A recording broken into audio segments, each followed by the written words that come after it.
Unmute. Something about that. I see it. This Oh, she has looks it up. asked you to start your video. Okay. Oh, this is he in this. Oh, can you see us? I don't know. Am I muted? I'm Nope, so we confused. can see and hear you. Oh, okay. I'm like.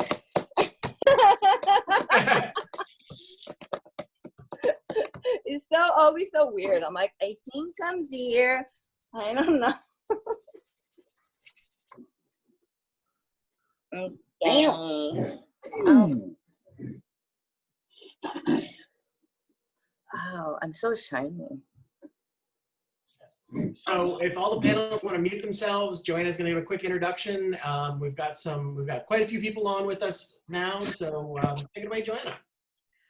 Wow, well, this is very exciting. I'm so glad to have all the panelists here with us tonight and to have everybody joining us virtually.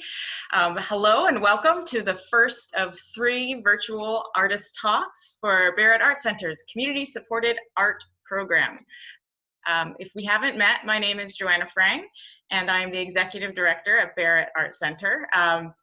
So just to start out, many of us are familiar with agricultural CSA programs, and what those do is they connect buyers with high quality produce from local farms in the form of shares. And it's a popular way to buy local, support local farmers, and get great food. So Barrett has taken this model and reframed it for the arts. So our CSA is a way to support artists who may be experiencing hard times or some challenges because of the impact of COVID-19.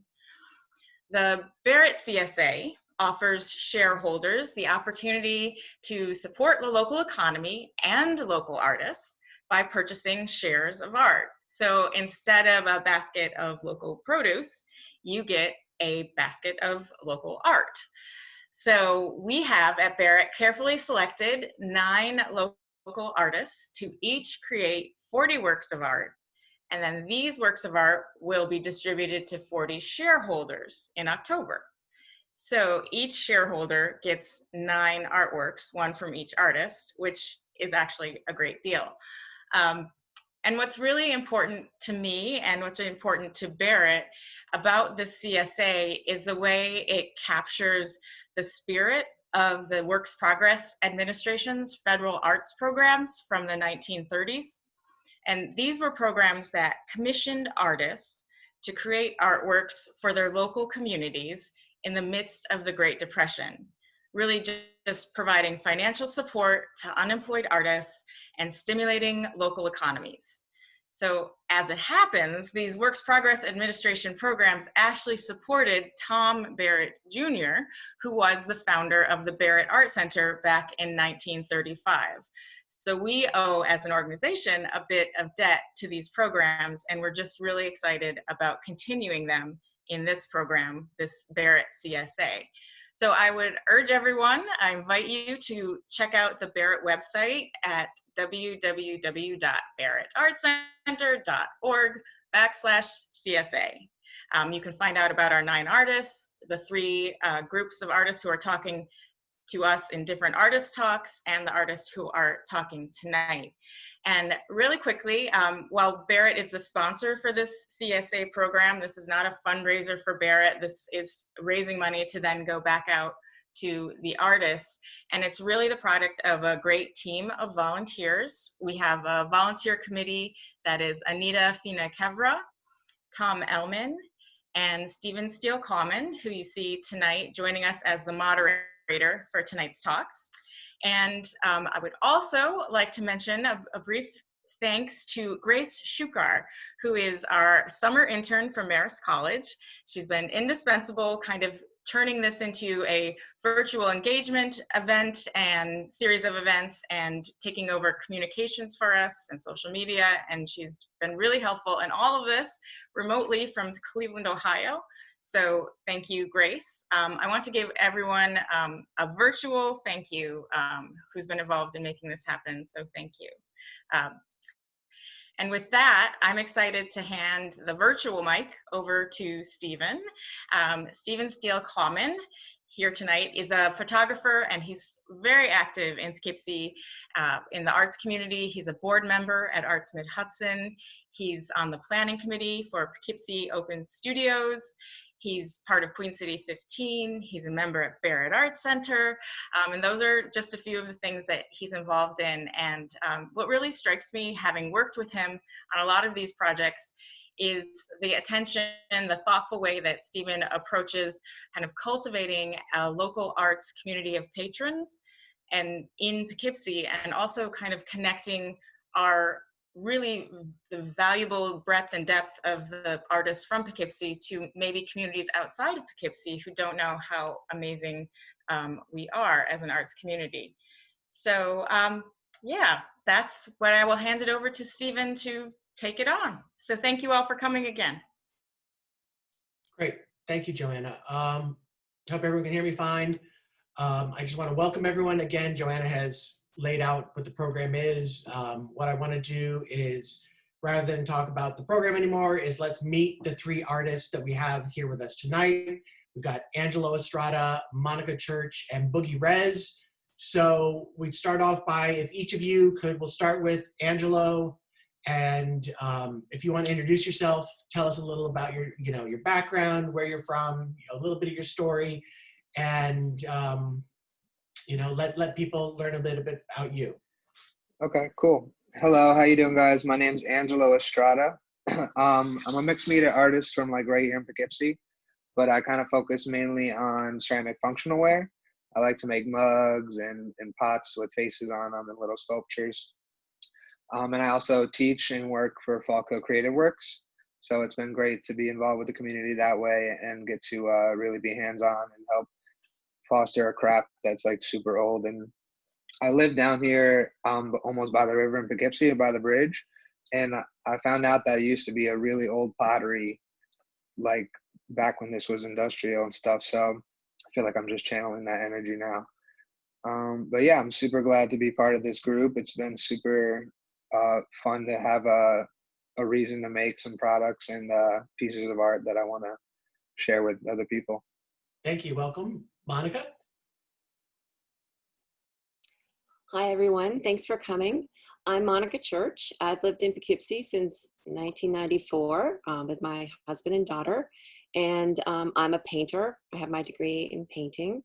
And I also work in photography. And you might know me from wearing different hats. I've been involved at Vassar College for many years. I'm the associate director, take that back, not the associate director, the supervisor of the Baldeck Darkroom there. And I work with the photography club, which is really fun. For many years, I worked with the gallery there. And I work in multimedia. So I guess that's all I have to say. And Boogie and Rez, yay! But you have to unmute yourselves. Okay, it's kind of working. Can y'all hear me off?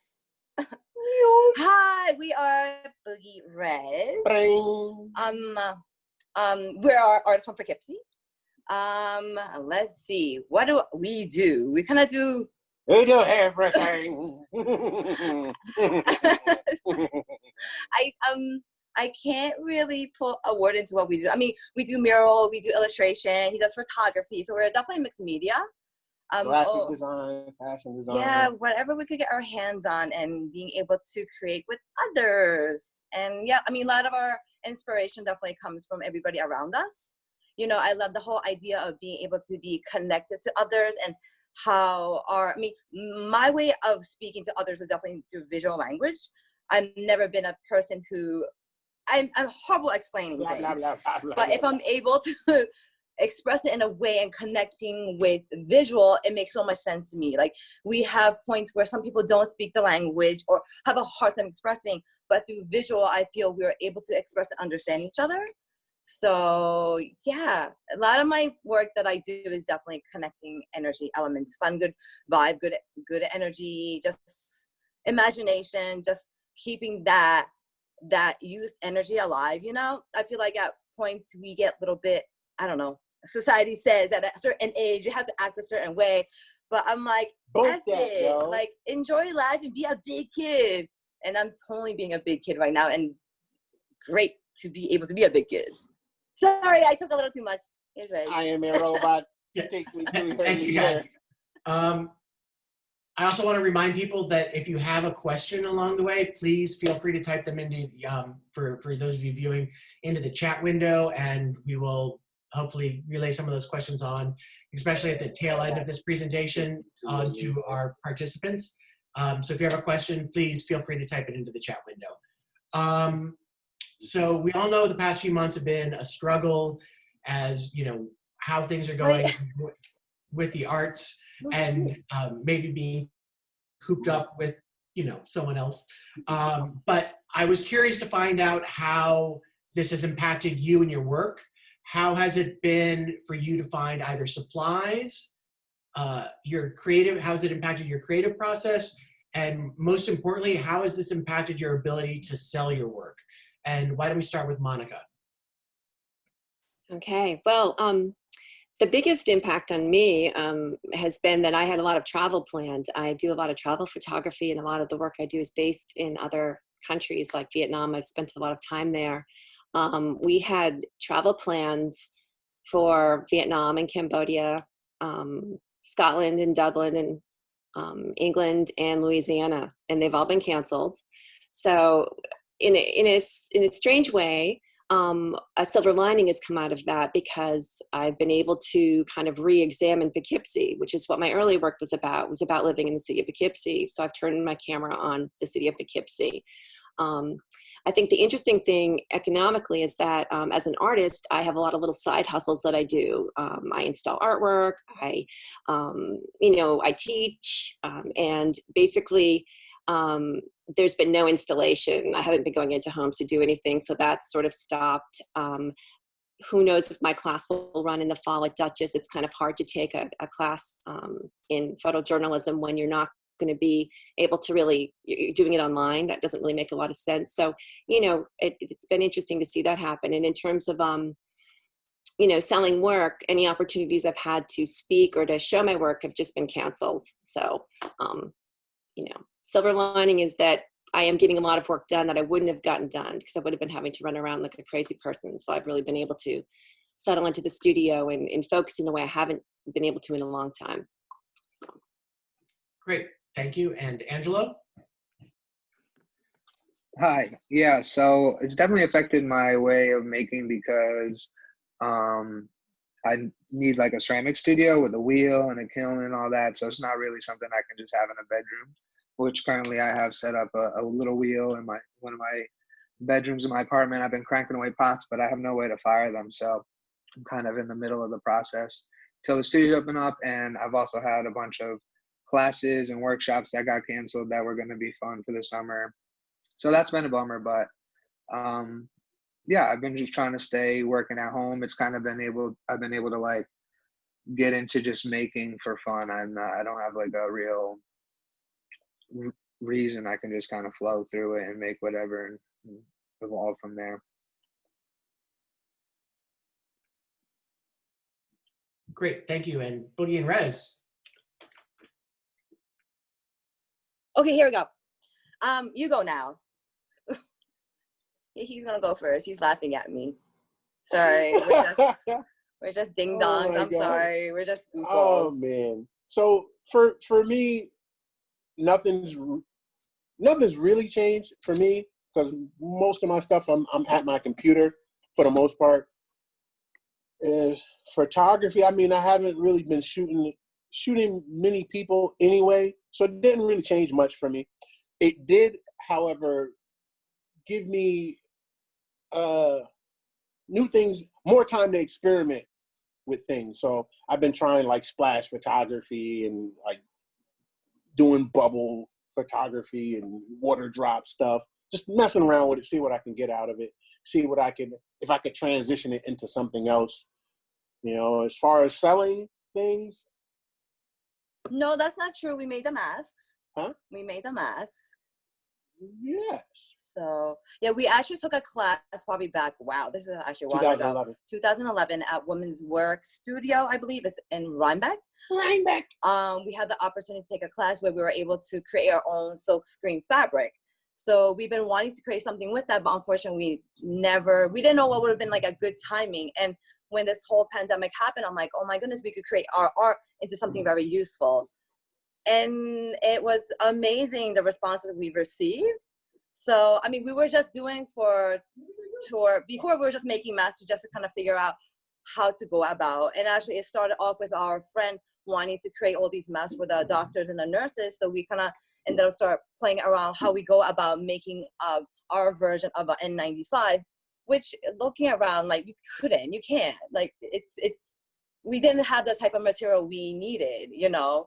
So we ended up going back to the whole idea of just cotton fabric again. And then we kind of went around testing around different styles, different versions to see how it will fit in the face. And the final version ended up, I'm like, oh my goodness, we were very comfortable how it fits. So why don't we just kind of start making it? And before, when we were just making, we were pretty much kind of donating it. And then for these, we actually end up selling it for, and then, yeah, people, I'm very appreciative. We're very appreciative. So people bought it in like an hour and a half, we sold 40. And we were able to also put fun little coloring posters together. So it's like we made like a little Boogie Red's care package and send it out. So it was amazing. And so that was a great connection. You know, I felt pretty kind of isolated from like, wow, I can't be near humans. Like, you know, sometimes as an artist, I mean, as me, I know if I'm in the house by myself longer than like a couple days, I start becoming really odd. Like, I don't know how to talk to people. My vocabulary is funky to start with. It just Really odd. yeah, so that kept us, like, you know, the communication going. And I know it's just virtual, but felt more connected to everybody else. I don't know if that makes sense, but it's been amazing. I am really odd. Yeah, that.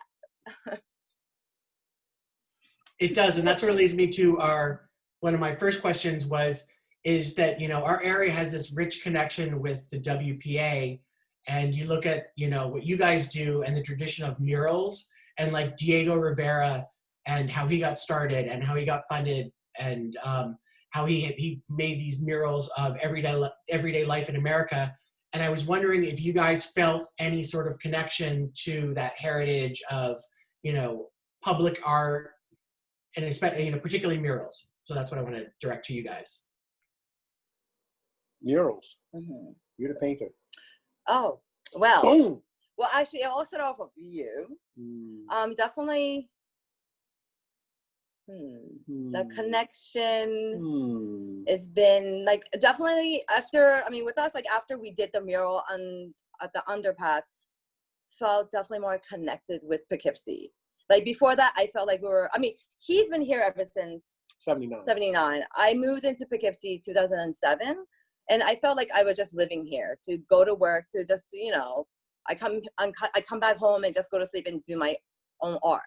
And once we were able to actually really connect with the community, for me, it was when we started to do little murals here and there, and definitely the underpath, like allowed me to really see and truly love Poughkeepsie. You know, I mean, TC has known so many people around. Like, he goes around Poughkeepsie. There's so many people who's like in their 20s, 30s, any age. They're like, oh my God, we know him ever since we were 2.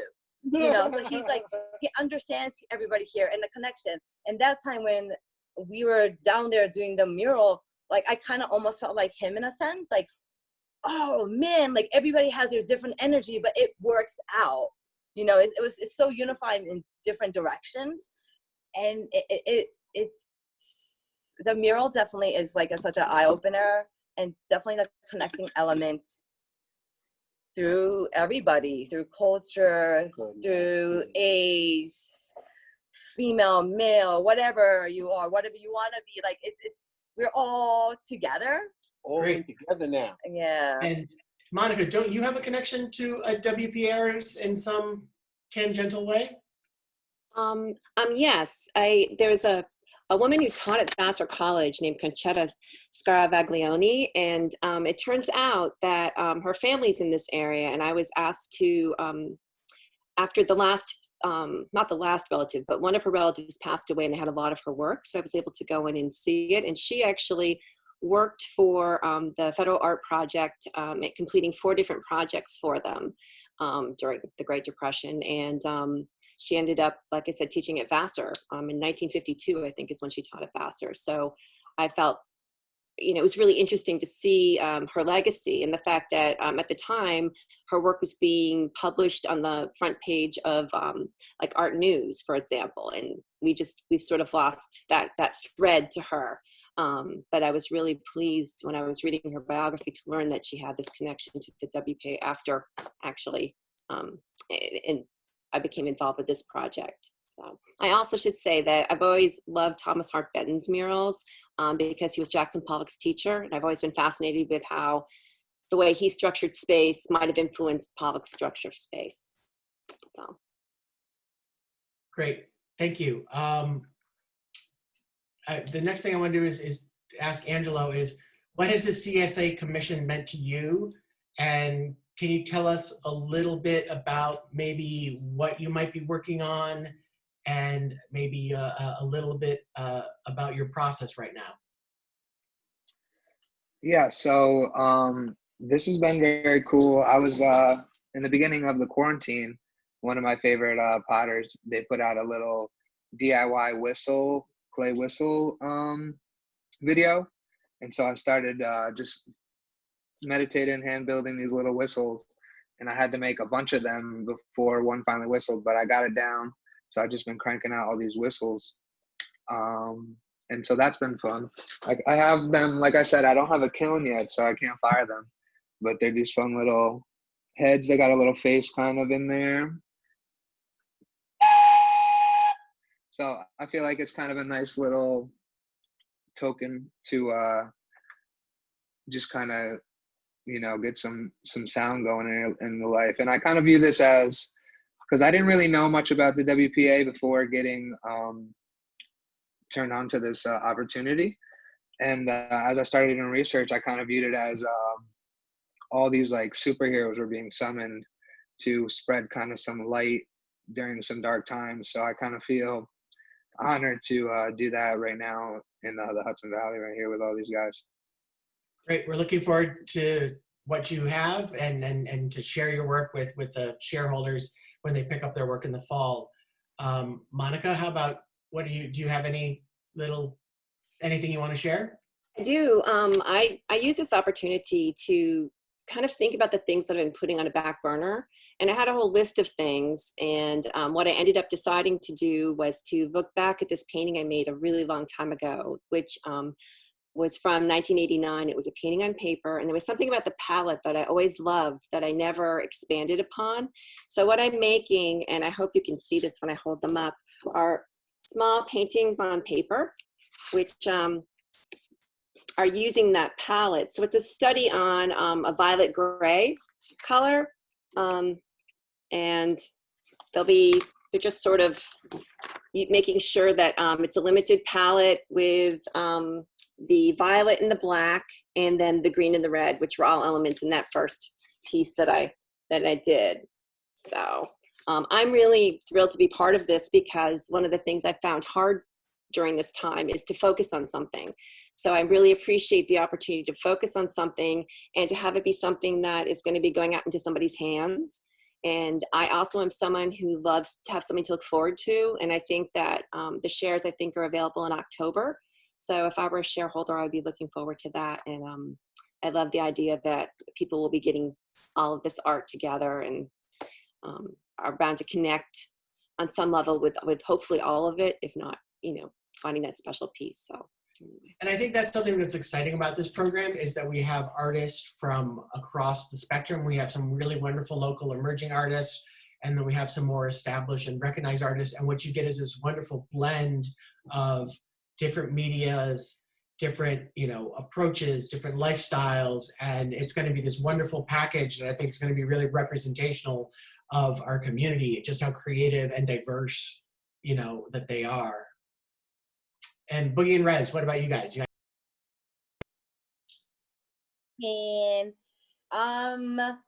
we've been biking a lot and being able to really enjoy and explore the nature. So a lot of what I've been sketching is more nature, organic shape, like these elements that really resonate with me. And I mean, basically, like once I put down a pen on a paper, I just kind of go and flow. So hold on, let me bring it over. Bring that over. Oh, that's true. I guess I could just bring you guys over. Might be easier. Hold on. Sorry. Wait. Can you see? I gotta flip my. Hold on. Do. No, having an issue flipping. There I go. I don't know if you could see. Like it's kind of a large-ish element right now. I know it's like us on a bike. All these beautiful element of flowers and just drips of water from the leaves to the ground, and just seeing people's faces when they're just walking and kind of enjoying nature. And that's where I'm kind of going with what we're making. But there's we just actually came back from what is it? A rally. Sorry guys, I don't need to make you Show them the sink. Yeah, there it is. Sorry, it's not working. Let me show T here. Can you explain where we were at? We were at a rally. My face is taking up the whole thing, I bet. We're at a rally in Kingston for everything that's going on. And one of the speakers said something that was really powerful. She said, the people united can never be defeated. And I love that so much, and I want to incorporate that into the piece that we're putting together, because I feel like that's a really strong message, something that everybody needs to hear right now. And typography and all that stuff. That's been my thing. So I want to design something. I want to take what Boogie is doing, and I want to incorporate that text to it. In a way that's organic, that blends with what she's saying. So at the end of the day, it's something that's all unified. So it shows all the different aspects of things, and it can be interpreted in many ways, like how people are different, genders different, racially different, economically different, but it doesn't matter, because as long as we're together, then we're strong. We're stronger than anything. So that's what I want to do. That's what's in my head anyway. Well, we look forward to seeing what you deliver for folks in the fall. We have a question from someone in the group that said, they recently saw a poll where you were asked to go out and rate, the most valuable professions. And they said, sadly, artist was rated as one of the least, important professions. And how do you feel, in times like this, that why is art important? And what do we have to contribute, and what do we have to give when things are rough and times like this? Let's start with Angelo. Put him on the spot. Leave it alone. Leave it. Yeah, so I think art is super important during times like this, because it can help really, like Boogie was saying, communicate a big message with not really saying a lot. Art kind of just builds any community and unites anybody. So I don't know, I kind of feel like that's why it's super important right now, to add to what Rez was saying about uniting and being together right now. Mm-hmm. Great. Monica?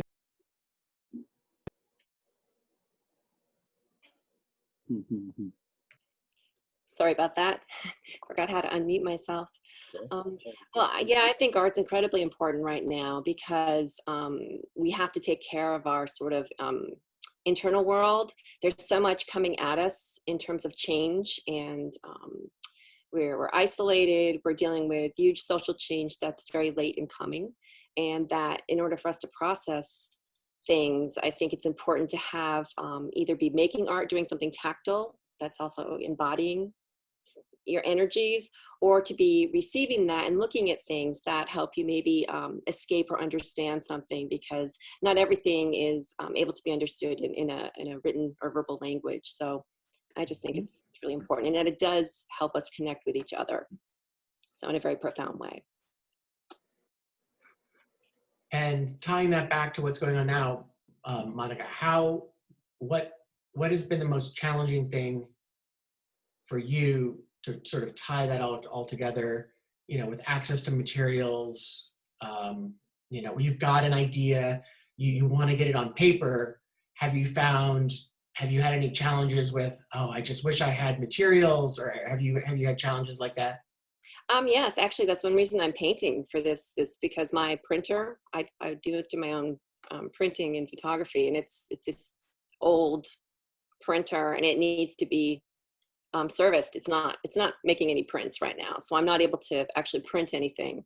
So that's been an issue. I do know that, and maybe it's completely opened up, that some of the art supply stores you can actually get takeaway, like you can call in and then go pick up curbside, I guess is what I want to say, although I haven't done that. And early on, I was trying to get painting supplies, and I would order online, I'd be all excited, and then nothing would have any of it. So I spent a lot of time being frustrated. And I think it's just led me back to doing things like drawing, realizing that I do have a lot of materials here. I don't always need to buy new materials for everything. I have more than enough. I'm very lucky. You can see my studio. It's not like I'm lacking for crap to work with. So that's been something that repurposing and just, doing that's been really fulfilling, actually. So. And I know, Angelo, I saw this week that Fall Kill was starting to offer drive-up curbside firing that you could bring, so people who've been working on projects at home. Have you had any other complications? Oh, I guess I was muted. Like I was saying, I noticed the Fall Kill this week was offering drive-up curbside firing for I guess they're firing the kilns back up. What other challenges have you had as far as access to materials and the tools you need? Yeah, so I'm actually the one that you're dropping stuff off to there. So that's been cool to be able to be seeing the community people again that I haven't seen in so long. So that'll be a fun little project to kind of keep me busy. And before that, like the couple weeks before everything shut down, I stocked up on a couple boxes of clay, and so I've been burning through that. That's all gone now. So I gotta call. Luckily, they opened back up, so I could do curbside. So I'll probably get some more clay. But the last couple of weeks just really had me not wanting to make anything. I was pretty uninspired just by all the terrible things going on. So I've been reading more. I've been doing more research on my craft and getting back into like the chemistry of glaze, so I can just help when I go back to teaching and stuff, and start to also add to my work and create my own glazes and whatnot. So that'll be fun. Great, thank you. And Boogie and Rez, you guys, have you had what has been your challenges? I mean, before all of this, we were actually shifting our materials, our tools and everything towards World Trade and working on installation over there. So, and then I actually, that time, just purchased myself a new scroll saw. I got so excited. And then I was able to use it for a week or two, and then kind of got shut down. So I kind of stopped doing the whole wood scroll saw and kind of got back into just doing just pen and paper doodle, and which I've been needing to do. I feel like I've just been kind of like running around doing like catch-ups in a sense, and not really fully being able to kind of tune into what I really wanted to create. So yeah, I mean, through all of this, I've been definitely trying to put my energy towards using my creativity to bring awareness through, like, most of the time, like my work is definitely kooky, silly, and all, and never really so to the point to, what's the word I'm looking for? Sorry guys, I have no words. But like, I really want to use that silliness and goofiness, but kind of get you to the point of what is happening. Addressing like the things that are going on. Mm-hmm. But visually through my way. So it's been a good exercise and a good challenge to think in another way that I'm not used to, and it's really important.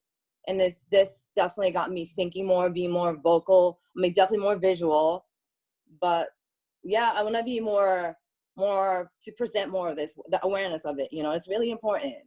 And I feel like before this, I noticed I put things out, but not fully understanding and putting myself there. And it's really important for everybody too.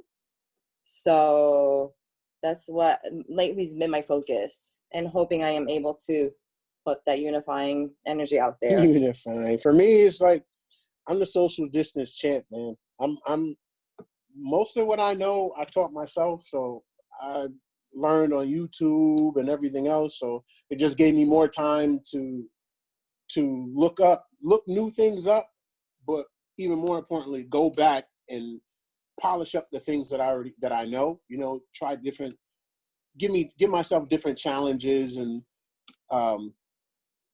see what I could come up with, revisit old projects and see if I can see it with a new eye and new knowledge, and come up with something different.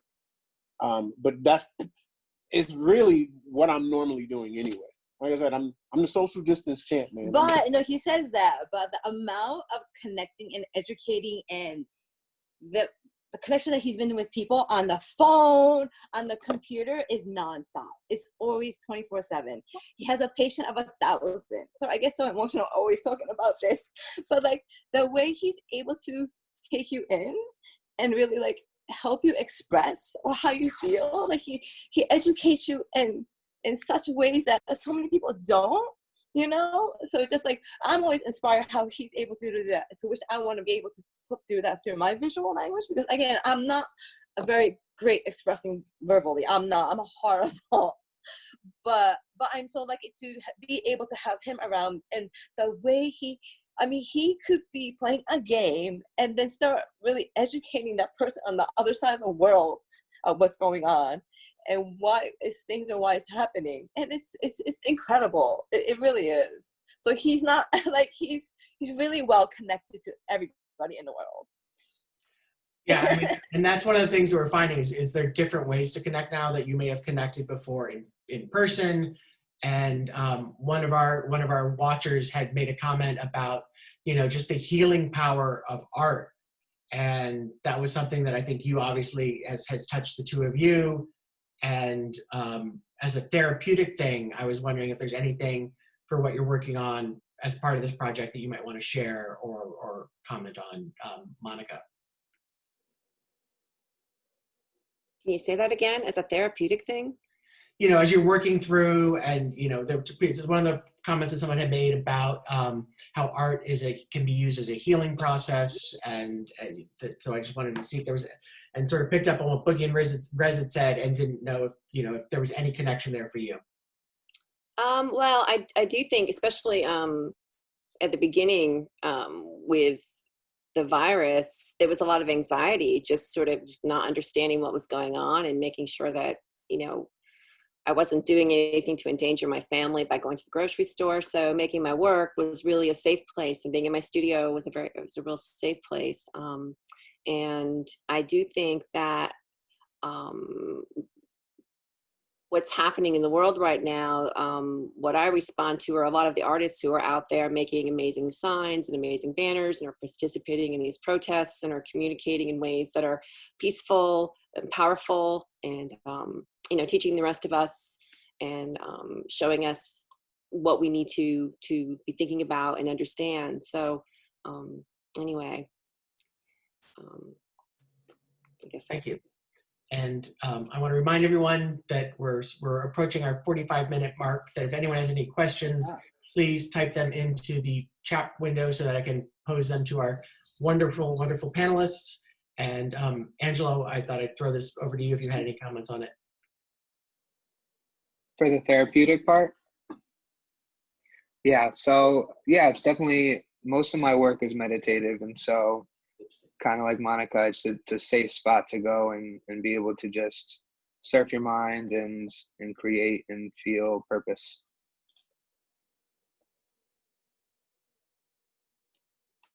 Great.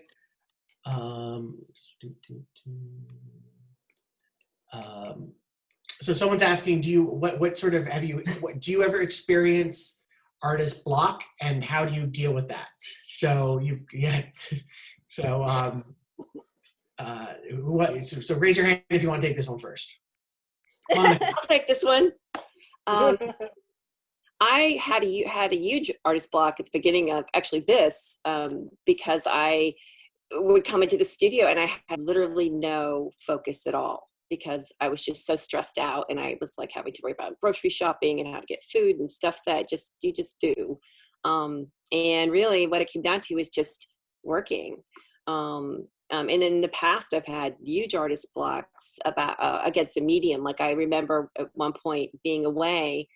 We lived in Ireland for a year and I had a studio above a pub, and I spent most of my time in my studio laying on the floor thinking about what I'd get for lunch because I just couldn't work. And what it was I was in a transitional period from painting to photography. And it just meant that then I picked up my camera because I couldn't paint, and I learned how to use my camera. And, and I've been photographing for 10 years. I think the thing is actually just do something, pick up something else. Something will shift, but you just need to trust when you're in that space that there's a reason for that. Transitions are tough. So. Great. Thank you, Boogie and Rez. Oh man, I won't necessarily say a block as much as I kind of plateau out, because I do a lot of different things. But for me, like all things visual, they overlap, whether you're a hairdresser, a baker, or, interior design, color, texture, where that thing exists in the space, those things they all combine. So, I mean, they all line up, they all share those things. So whenever I kind of plateau out on one thing, I'll just jump to the next thing. So if I'm working on a graphic design project and I just can't, I'm looking at it, and it's just like, I know it's missing something, but I don't know what that thing is. I put it down, I walk away from it, and I'll start working on another project. But because all of these things are all connected, whatever I start doing, so if I start working on a hyperlapse project, for example, I'll see a transition or maybe a grouping of colors. And I was like, I could use that over here. So I can bring it back. So I like traversing different disciplines or different techniques or whatever helps me through all those times when I plateau out, like I'll see what I need somewhere else when I'm not looking for it. And that's the thing is like, if you're looking for it, if you keep yourself in that, like spinning your wheels, is basically spinning your wheels in the mud. If you keep trying to get out, you're just going to sink in. You got to wait. Sometimes you got to go put a board under there. You got to find another way to push through the space. And that's pretty much what I do, because I come across that, like, I feel like the more things you do, the more likely you are to run into a wall, where things are, you just can't create anymore. Especially like me, I'm really, like anything I create, I see it before I make it, before it's made. So if somebody comes to me and say, hey, I need a logo for such and such, I already see the product. I know what they need. I'll know like fonts that go in line with the type of business, whether they're playful, whether they're corporate or whatever. I see all of that stuff before I put anything down. So what happens is you have a finite picture already. So you just have to get that picture out. And then once you get all the things that were in your head out and it doesn't quite look like what you wanted it to, you're kind of stuck with the idea. You keep trying to fight it. And I learned this from Boogie, is just like, just throw something else in there. Like it can't be so structured all the time. Sometimes you got to step outside of it and look at it with fresh eyes, from a fresh perspective, or even from a completely different thought process, and that's how I deal with that, man. That's my story. That's my story, and I'm sticking to it.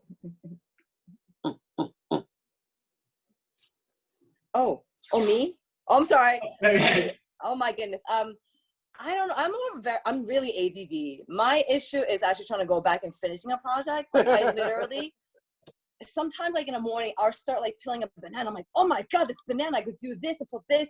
But then the following day, I'll start with the laundry. And I'm like, oh my God, with this laundry, I could start. So I literally, with me, it's just like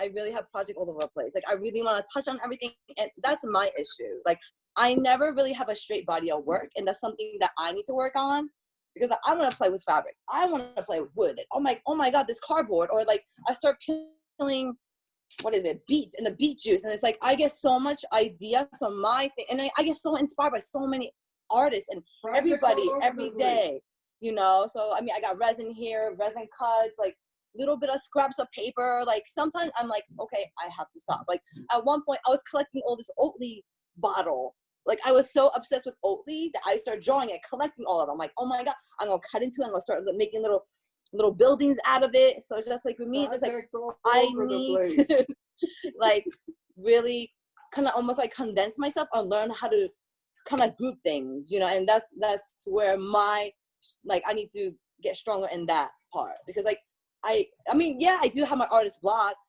definitely. But then like I have a bunch of things, like I start painting realistic things, and so my thing is I need to learn how to put bodies of work out there. Because I guess it's true, like everybody's like, oh, what do you do? I mean, but maybe that is my style, but that's always something I'm fighting with. So my artist block probably is me fighting with my brain all the time. I guess that's not really a block. No, it kind of is a block, but there I go. Sorry. Whatever, it's something different for everyone. So I think we'll throw this to Angelo, and then we'll have one last, see if anyone else has any questions, and then we'll wrap up after Angelo. So think if you have anything, we'll have some concluding comments, and we'll take it from there. Cool. Yeah, I've definitely gone on a ton of creative dry spells.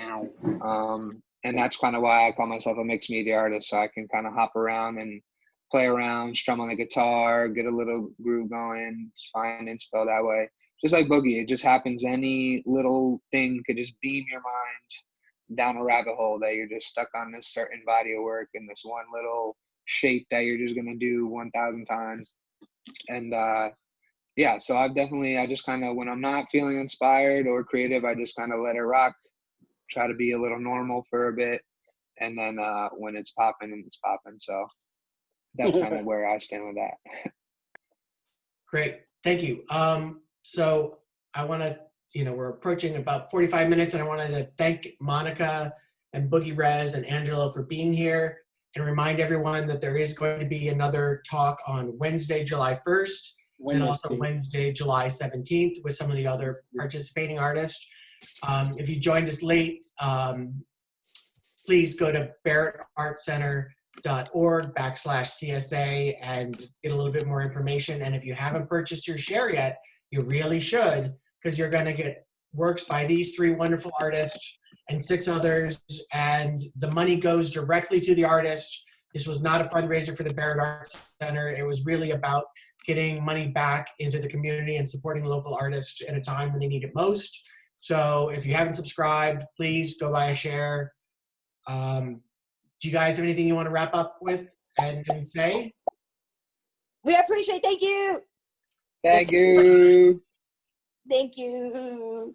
Every day, impact, inspire, empower. Boop.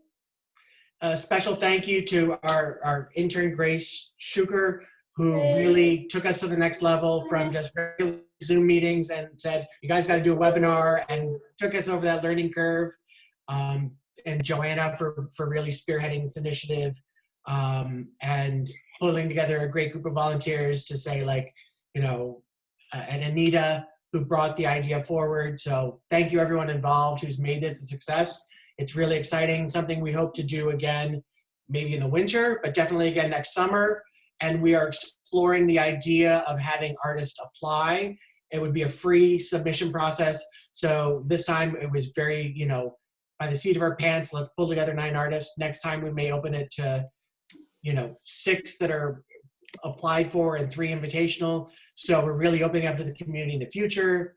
And we hope that if you're not a share purchaser this year, you might be an artist next year or buy a share next year. So thank you, everyone.